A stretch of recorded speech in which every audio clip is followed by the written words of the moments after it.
and welcome to Financial News. I am your host today, Josh Freeman, and today we are going to be talking about the recent report on durable goods, ISM manufacturing, and non-manufacturing, consumer confidence, and consumer sentiment. We will start today with durable goods. Durable goods is collected by data obtained from a panel of 4,300 reporting units that provide an indication of the activity within the manufacturing sector. Units may be divisions of diversified large companies, large homogeneous companies, or single unit manufacturers in 89 industry categories. New orders in January dropped 4%, and that is really unfortunate because of the 3.2% increase in orders in December, so it shows that it's a very inconsistent index.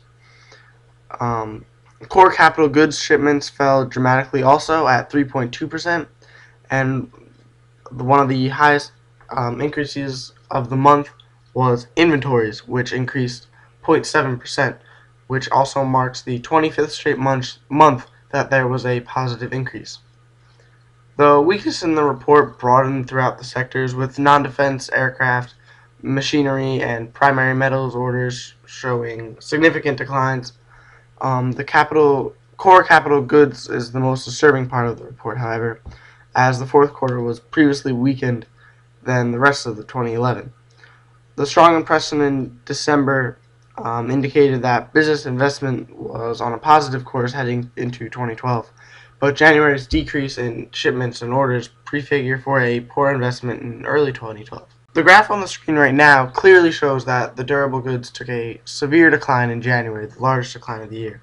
One of the biggest problems about this decline in January is that the previous 3 months in the report have shown increases, and in November and December, specifically high increases, and those increases were completely destroyed by the decrease that was experienced in January. The previous data has indicated that there should be an increase for durable goods in the first quarter of 2012, and with most economic indicators showing a positive trend, durable goods should still be able to see a positive first quarter. However, the report has made other economists believe that it will not increase as much as it should have in the first quarter without this extreme decrease or decline that was experienced in January. We are now going to be talking about ISM manufacturing and non-manufacturing.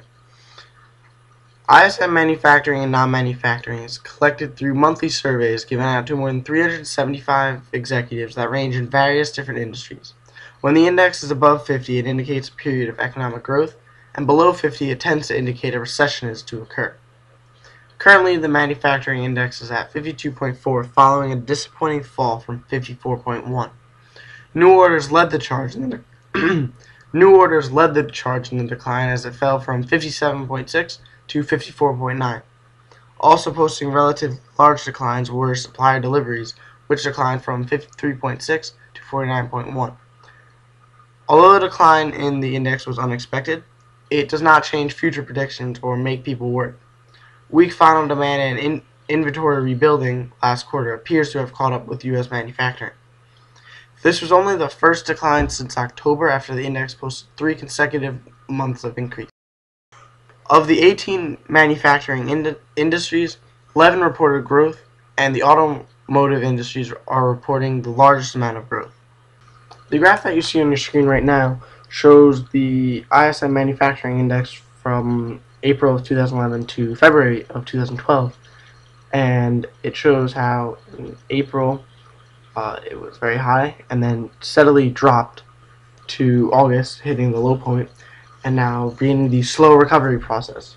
However, in January, half of the gains seen from August to December were erased, which is a very large problem for the manufacturing industry. The future of manufacturing is gloomy. On one hand, many people are extremely optimistic of the future and are expecting growth. However, many people also believe that manufacturing will remain slow due to rising energy costs. Non-manufacturing, on the other hand, continued to find rapid growth. The index rose from 53 to 56.8 in January, which was far better than expected. New orders rose from 54.9 to 59.4, which is extremely encouraging for the rest of the year. This was the single largest increase in the index since April 2009 and posts the third consecutive month of increase. As evident by the graph on the screen, non-manufacturing index is rapidly increasing since November, which is an extremely good sign for the economy and should continue to increase. An increasing non-manufacturing index bodes well for the GDP, as it makes the forecast for GDP 2% stronger than before the report was released. The forecast for non-manufacturing remains high, as the index has surpassed expectations each of the last 3 months. The index should continue to rise. We will now talk about consumer confidence. Consumer confidence is calculated by the Conference Board, sending out 5,000 surveys to households throughout the nation. Consumer confidence rose greatly from 61.8 to 70.8. The expectations led the increase, posting an increase of about 12 from 76.7 to 88. The index is at its highest level since last February, which is a sign of positive growth to come. There was a large improvement of future income gains. The share of consumers expecting higher incomes in 6 months increased from 13.8% to 15.4%, while the share that expected lower incomes fell to 12.7%, its lowest level since early 2008.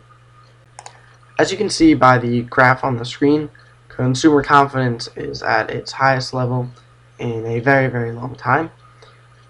Since October of 2011, it has increased rapidly, and it should continue to increase, however at a much slower pace due to the rising cost of gas. Healthy labor markets and high stock prices appear to be outweighing the rising gas prices, as consumers are extremely confident in the national economy. Although the consumers have more confidence, their buying plans are not as expected. Therefore, consumer confidence is expected to decrease throughout the next couple of months. The only category that appears to make an increase in buying is the automobile industry, which has been improving in most areas of the economy.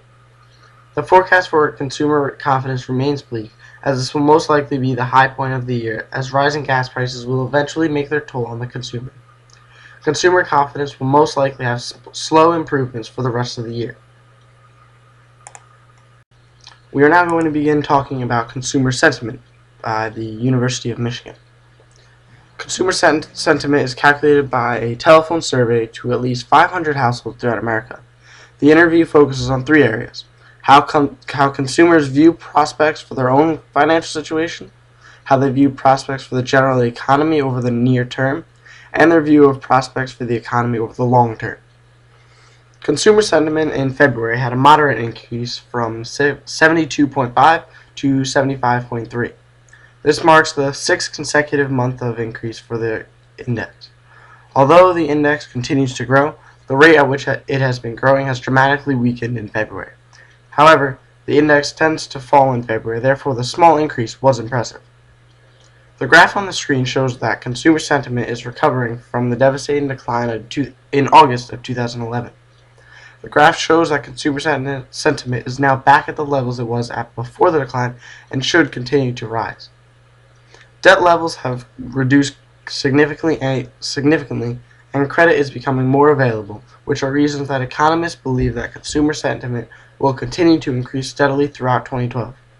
However, it is yet to be seen if consumer sentiment can truly survive the gas price crisis currently affecting the country. Gas prices should begin to take their toll on the index in the upcoming months.